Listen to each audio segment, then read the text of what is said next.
Hi, I still live here, and we're back to end this series once and for probably all. Oh god, that sounds so serious. Nah, today we're concluding with our series on the Arkham games by covering Batman Arkham Knight. Before I get into it, I just wanted to thank you guys. This has been an incredible series, and your support has been great. We're going to be doing a lot more videos like this, so thank you. Alright, let's begin.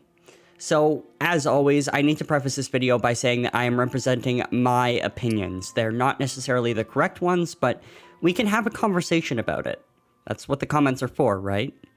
Just don't get up in arms if you disagree with something I say. We can disagree with each other and still be besties, okay?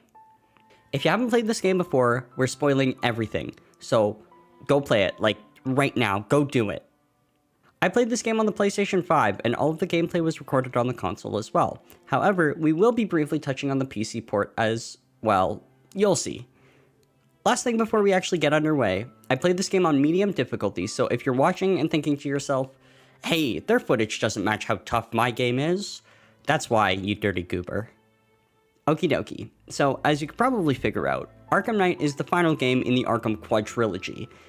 Okay, apparently that's a word. Cool. It was once again developed by Rocksteady, who also made the first two games in the series. This game definitely comes back to the status quo of sorts when it comes to the overall feeling of the game.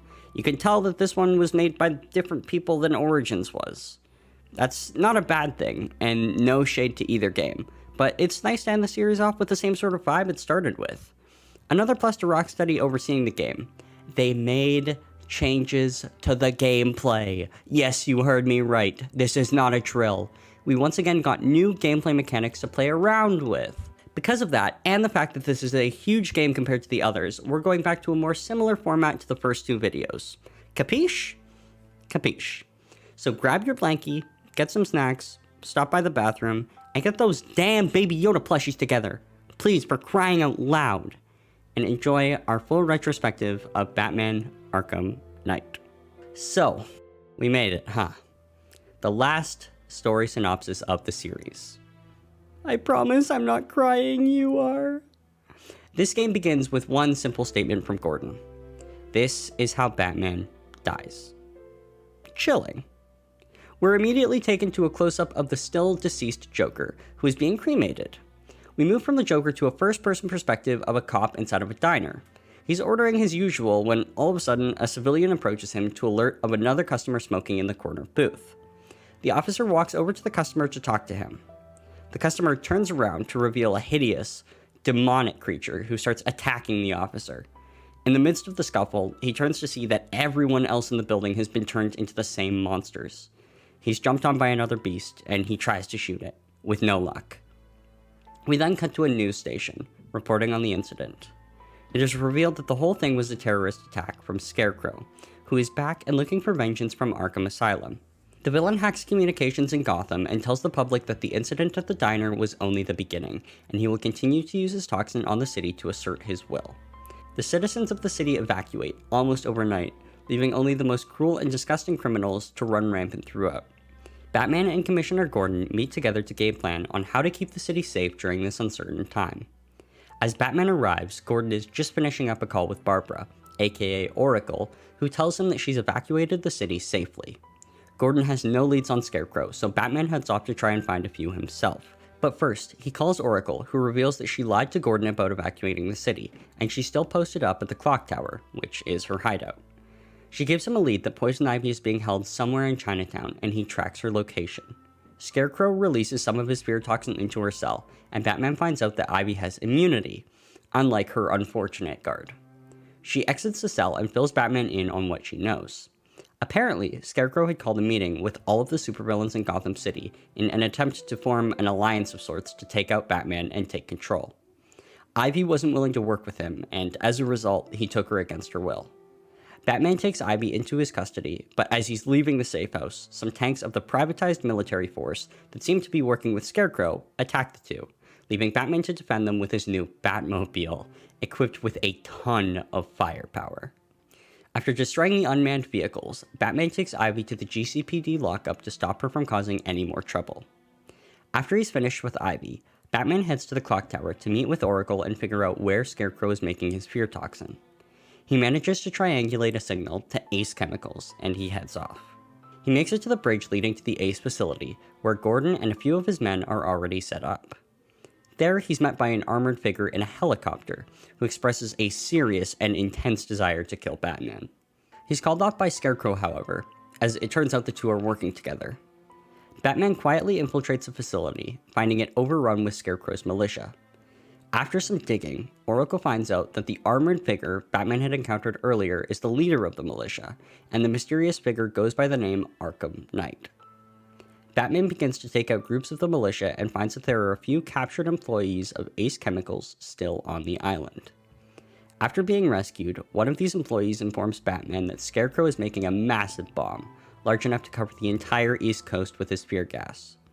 As Batman goes to get the last employee off of the island, he's confronted once more by the Arkham Knight, who reveals that he knows a great deal about Batman, such as the weak spots in his suit. He gives Batman a warning, before escaping and leaving Batman to deal with the rest of his militia. Batman manages to clear the place out and finds Scarecrow. Initially, the villain surrenders, but reveals that he'll kill Barbara Gordon if the Bat doesn't let him go. Realizing that Arkham Knight has just kidnapped her, Batman accidentally lets Scarecrow escape. He tries desperately to maintain the radius of the explosion, but while he's doing this, he's exposed to high doses of the fear toxin. This toxin mixes with the Joker's blood still inside of him, causing him to have intense and realistic hallucinations of his former enemy. Batman is able to escape the facility in time, just as the blast finally goes off. He's successful in reducing the radius with the blast being contained to the facility, and none of the toxin escaping. Batman then meets again with the Commissioner, revealing the news that Barbara was taken.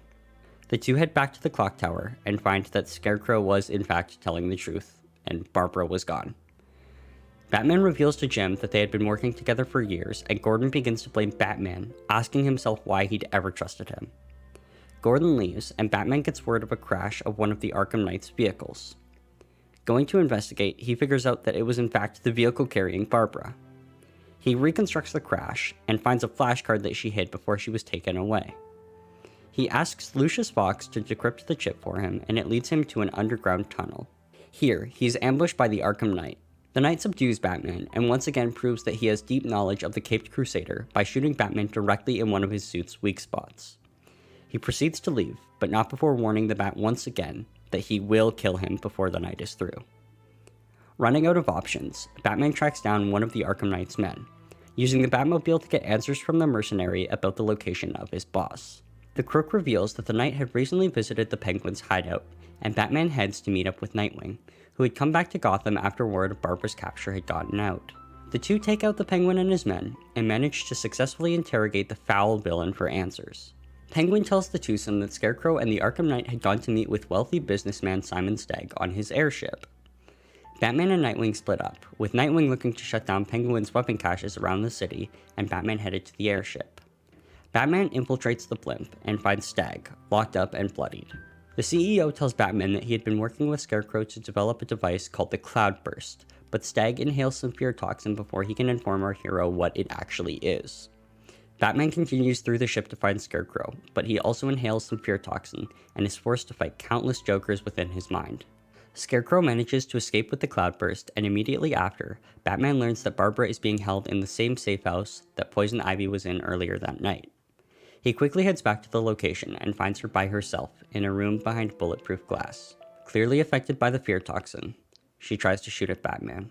When that doesn't work, she turns the gun on herself. Torn up and distraught, Batman informs Alfred of the tragedy and blames himself. Alfred tells Bruce that she would want him to continue on, and he reveals that he thinks the Cloudburst is some sort of gas dispersion machine. Not knowing how to find the machine, Batman decides to head back to the GCPD and try to form an alliance with Ivy. Hoping that her immunity will allow them to create some sort of antidote, he takes her to one of the oldest trees in Gotham, thinking that it will help her fight the toxin. He leaves her there to prep, and heads over to Vanessa Studios, one of the Bat family's current hideouts. See, Batman wasn't the only one infected with Joker's blood. There were 4 others that were also tainted with it, who, unfortunately, for one reason or another, did not get the cure, as their transfusions went unrecorded. To keep them and those around them safe, Batman decided to place them into quarantine within the studios. He has a cell for Johnny Charisma, a singer in Gotham who seems to have inherited the Joker's egomania, Christina Bell, who was a board member at Queen Industries and adopted the infatuation with Batman, as well as the Joker's sadistic disregard for killing. Albert King, who is a retired heavyweight boxer who seems to have taken some of the most physically violent tendencies from the Clown Prince. The fourth person, Henry Adams, is an old man who seems to be unaffected by the blood, and Batman thinks he can use Henry as the key to another cure. Getting back to the story, Batman heads into the studios to check on Robin and a potential cure. He doesn't inform his student about Barbara's death, however, as Batman doesn't want to distract from the task at hand. Since there hasn't been too much progress, Batman leaves in order to clear out some of the Arkham Knight security forces through the city. Unfortunately, when he returns, he finds that the studio has been overrun by Harley Quinn and her men. He clears out the guards outside and finds Robin in a fight with more goons. The two clear the room and find that Johnny, Christina, and Albert have each been taken to separate parts of the building. After taking care of the infected, Batman heads back to the main area, but he experiences visions of the Joker beating and torturing Jason Todd, who was the second Robin. Feeling guilty for both his death as well as Barbara's as a direct result of his actions, or lack thereof, he and Robin make it back to the main cell area, where they unfortunately find each of the other patients dead in their cells. Henry reveals himself to be behind the murders, finally showing intense side effects from the Joker. He tells them that he took out the others to prove that he's the best Joker. However, looking at Batman, Henry realizes that he's not the best, and he never will be. He puts the gun to his temple and fires, putting an unfortunate end to a tragic sequence. Robin decides that they need to restrain Batman before Joker's blood starts to take over, as Batman would be unstoppable with any of Joker's personality traits. He tells Batman that he'll go after Scarecrow, while Batman rests safely in his cell.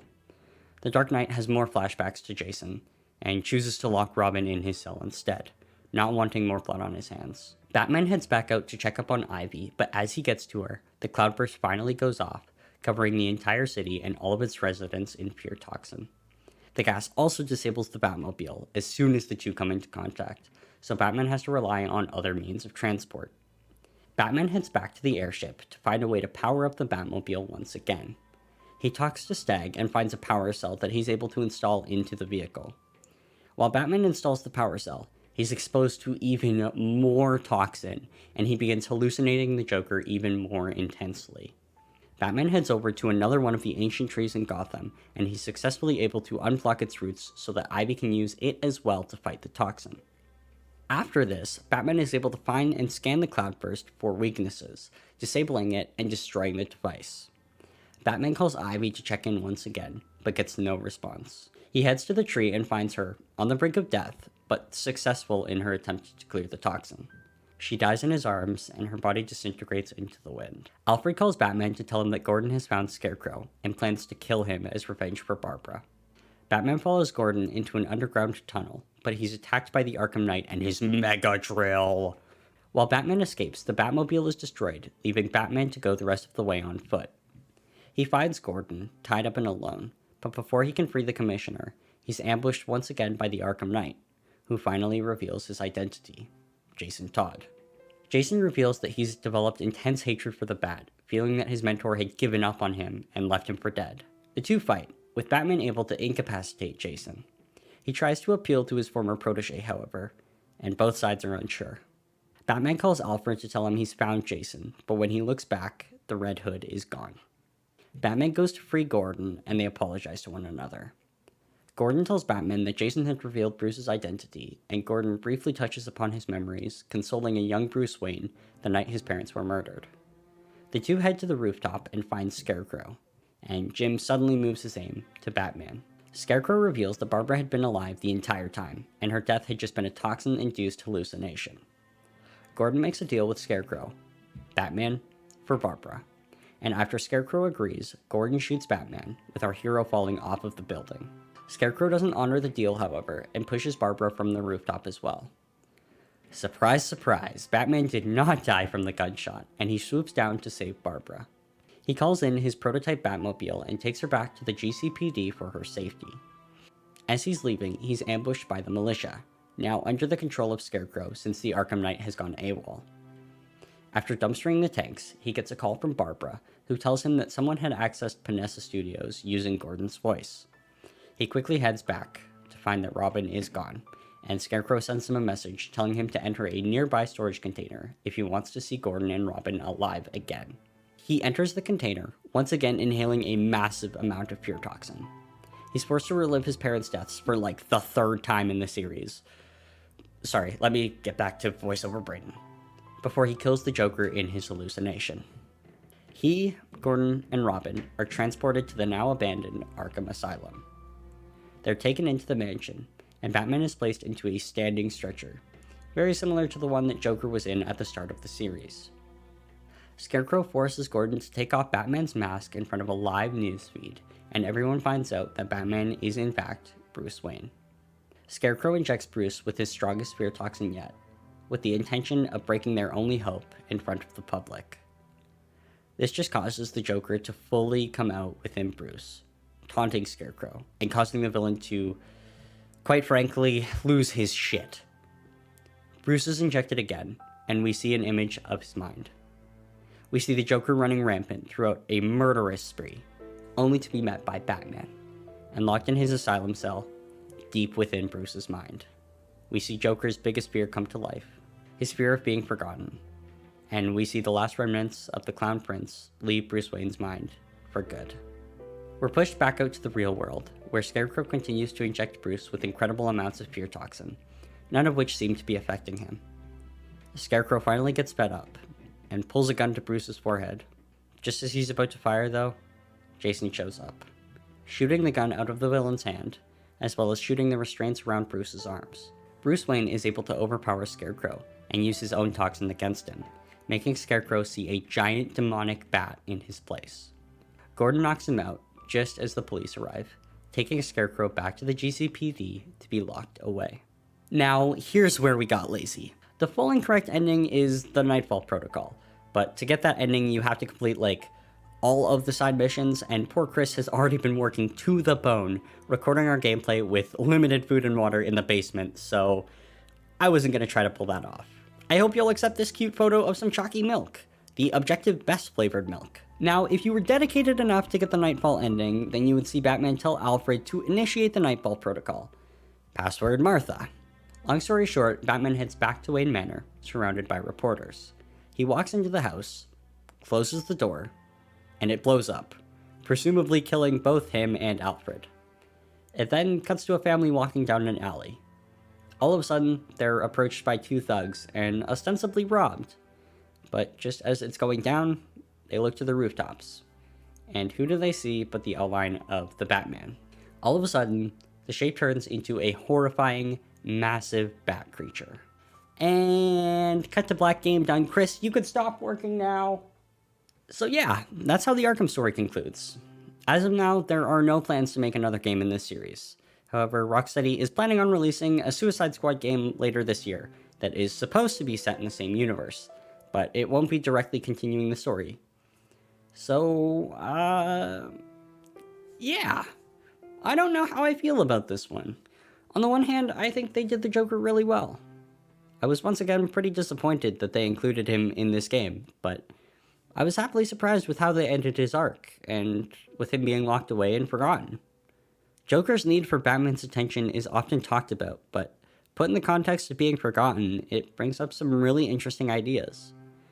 Joker sees it as a game, and what's worse than your mom coming into your room and telling you to get off of Minecraft when you're almost done with your dope-ass Rambo portrait?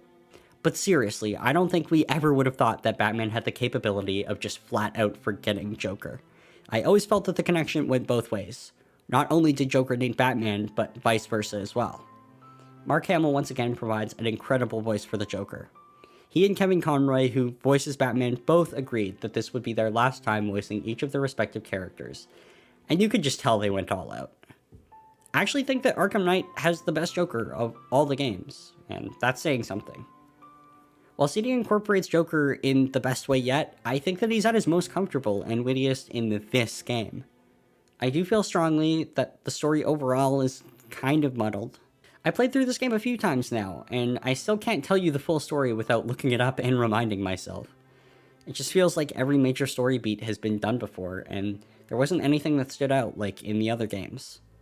The twists of the Arkham Knight's identity and Barbara still being alive were visible from just miles away, and as such, both storylines failed in carrying the main narrative. The devs relied on these two twists to push you through most of the game, and as a result, I was checked out for well over half of it. I do like how they re-implemented Scarecrow, however. His redesign looks badass, and they used the scars from Asylum to give him an added creepy factor. He felt like he was genuinely the most dangerous threat we've gone up against in the series, and the Toxin is always a looming threat. They also made Gotham way bigger, and I can without a doubt say that this is the best Gotham we've ever seen. It's huge, and each of the districts feels unique, with looming distinctive landmarks. Old favorites such as Ace Chemicals are given redesigns to help them fit the setting better, and I can't think of a single thing that feels out of place. But you will, so please tell me. They did a great job of giving enough space for the Batmobile, which we'll talk about later. And for the first time in one of these videos, I'm going to talk about the side missions, because I think that this game does them really well. Missions like Professor Pig and Deacon Blackfire are legitimately creepy and unsettling. Plus, I love how they brought back both Two-Face and the Penguin to give them a sort of proper farewell. The Man-Bat mission, while simplistic, was really interesting for the lore, and it brought yet another popular Batman rogue to this universe. The only mission that I legitimately didn't like was Deathstroke's, and that was just because I was already tired of the Batmobile by that point, and I just found one more tank combat to be boring. There's so much to do and explore in this world, and I just love it. My final overarching thoughts on the story. Probably the weakest entry in the series. Convoluted and kinda messy, with twists that surprise nobody. Sure, it could have been done better. But they're able to successfully send the Joker out in a blaze of glory, as he deserves. And I love how they ended the legend of Batman. Well, kind of. Before I started replaying this game for this retrospective, I had completely forgotten any of the changes that had been made between City and Night. I had a vague memory of the fear-based multi-takedowns, but that was about it. This game is a breath of fresh air when it comes to innovations in combat. New animations, new mechanics, new enemy types. Everything you could possibly think of. Starting off with pure free flow, they added so many new animations to make the already great combat system feel even more smooth. And let me tell you, it succeeds. Every movement feels planned out and necessary, with Batman using walls and the rest of the terrain to his advantage. They introduce environmental takedowns, where Batman can use lights and fuse boxes to take down enemies from full. This in itself allows for so many more combos, and breaking up the base combat with these takedowns is so satisfying to watch. At times, it almost feels like the best Batman movie you've ever seen instead of a video game. To keep the base combat from getting repetitive once you get through the awe of animations, the devs added a few new enemy types to make you rethink your strategy. The most important in my opinion are the medics, who can actually revive enemies that have been knocked out, as well as electrify enemies that are still fighting. This electrification needs to be dealt with ASAP, as if Batman doesn't disperse the electrical charge with his Batclaw, the enemy's attacks will do huge damage. They also added these like minigun brute big guy enemies, and yes, that is their government name. It's advisable to leave these guys for last, as you have to do like a complicated beatdown counter operation to take them out. These added enemies are awesome, and they add so much to the experience. I know in the City video, I commend them on their enemy types, and the fact it makes you have to strategize which enemies you'll take down when, but this takes that to a complete another level. Batman can now additionally pick up melee weapons. He can take these weapons from enemies and use them for a certain amount of time before they break. This yet again opens Batman up for a whole host of combat animations that we have never seen before. Add that onto the fact that you can fight as Batman and an ally simultaneously, and you have one of the biggest improvements in gameplay between any of the games. Rocksteady brought their A-game with this one, and I can't do anything but praise them for that. Moving on to the other aspects of the gameplay. Stealth is still same old for the most part. They added turrets that you have to get behind to disable that I guess add some interesting stationary targets to the battlefield. You can now glide kick through windows, so that's cool, but It's very similar to the basics from before. I do have to give the team credit for making most of the stealth areas feel unique, with a higher emphasis on using grates and vantage points that aren't always the most obvious. They added this voice synthesizer gadget that allows you to command thugs to do certain things in order to separate them off easier. It's definitely an interesting idea, and I certainly got my fair share of use out of it, but they had to restrict how much the player can use it, otherwise it would be a literal cheat code for all of the stealth. So yes, there are some minor changes, but nothing that blows my mind and reinvigorates the experience. It's pretty stale at this point, and this is one aspect of the game that I don't actually think I'll miss that much. Speaking of stale, boring, and overplayed, let's talk about the thing that you have probably all been waiting for. Da-da-da-da! The mother-flipping Batmobile. How do I feel about it? Well, let me paint you a picture. I think it was the great Albert Einstein who stated, and I quote, "Doth hath not useth thine Batmobile too frequently, or doth hath have a fucking aneurysm." Direct quote, not my words, his. But the point stands strong. It's an interesting feature, but it's way overused. I would have been happy with like half of the Batmobile gameplay. That would have been a healthy amount, I think. The Batmobile goes beyond a new feature and into the relied on territory. It goes a long way to, meme alert, make you feel like the Batman, and I'm certain that every one of you was probably stoked when it was first introduced. But the constant necessity to use it for combat takes it well beyond a reasonable level. The Cobra tanks, the Cloudburst, and the numerous Arkham Knight boss battles, the Deathstroke side mission, all combine to make this an overused mess of a vehicle. It's at its best when it's used for its original intention, which is just driving and traversal. The thing looks so badass, and it makes you feel so cool just pressing a button and being able to remotely bring it directly to your location. You think of that, and you feel like maybe it could be redeemed, but then you remember to yourself that none of the tanks that Batman fights in the game, other than the ones the Arkham Knight pilots, have humans in them. Batman doesn't kill, he seriously maims, and the devs chose to play directly into that instead of building conflict and increasing the stakes. I'm not saying people inside the tanks would completely redeem the Batmobile, but it would have helped keep it interesting for longer. There would have been this moral dilemma hanging over Batman's head for the entire game, just trying to figure out ways to diffuse these intense situations without loss of life. I love how they even state over and over that Arkham Knight just knows Batman, like everything about him, and he didn't think to force Batman into a tough situation? Quite frankly, I think it was just an oversight, and it made this already infuriating feature even worse. This is by far the worst part of the game, and if you haven't played it yet, go into the experience with patience, knowing that the game will force you into using the Bat Tank more than you're probably comfortable with. My blood pressure can stop going up now. I want to talk a little bit about the PC port of this game, as it's been pretty infamous for a number of reasons. Chief among them being that it was utter garbage at launch, to the point where it was unplayable for tens of thousands of people. Turns out that it literally just wasn't playtested. Like, at all. It was an oversight that was almost immediately found out and trashed by the player base, for good reason. When you pay full price for a game that ends up being completely unplayable, you are in the right to cause a ruckus. Credit to Rocksteady though, they gave everyone full refunds even though they operated at a legitimate loss through the Steam store. This is one of the most infamous porting disasters in the history of the gaming industry, and I think it's greatly contributed to the stigma that this game sucks. I really don't think it does.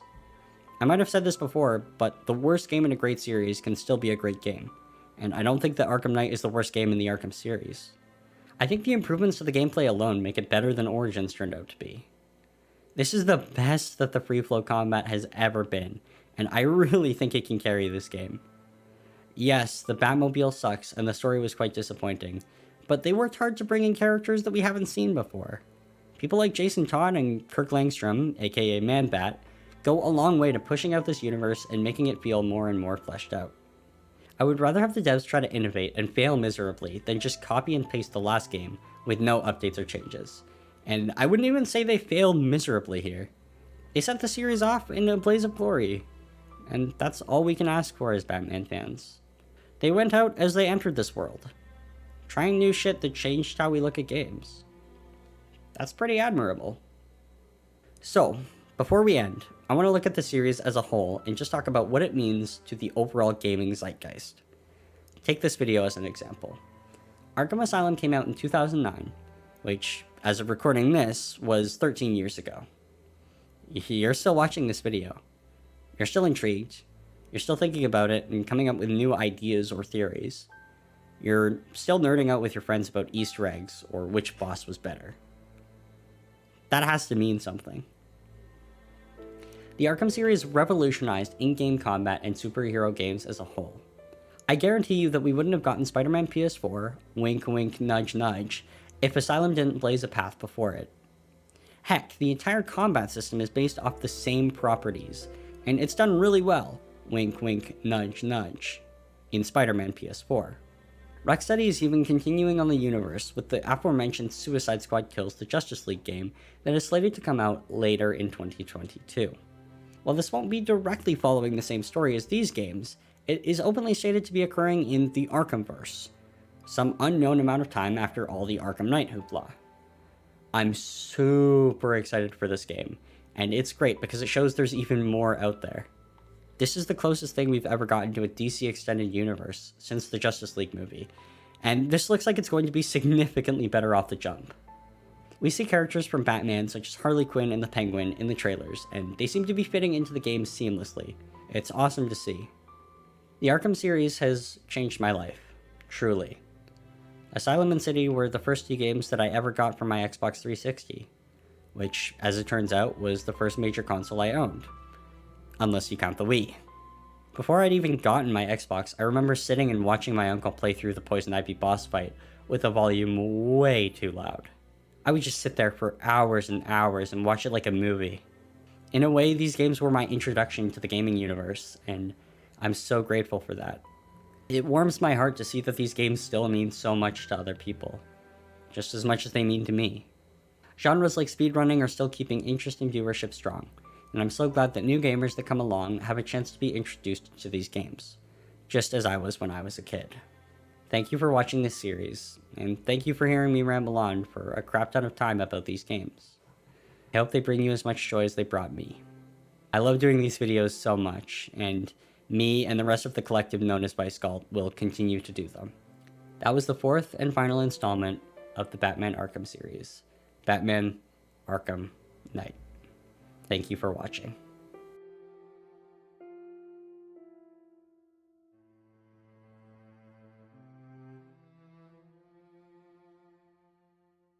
I'm gonna need a freaking wonderful picture of Albert Einstein.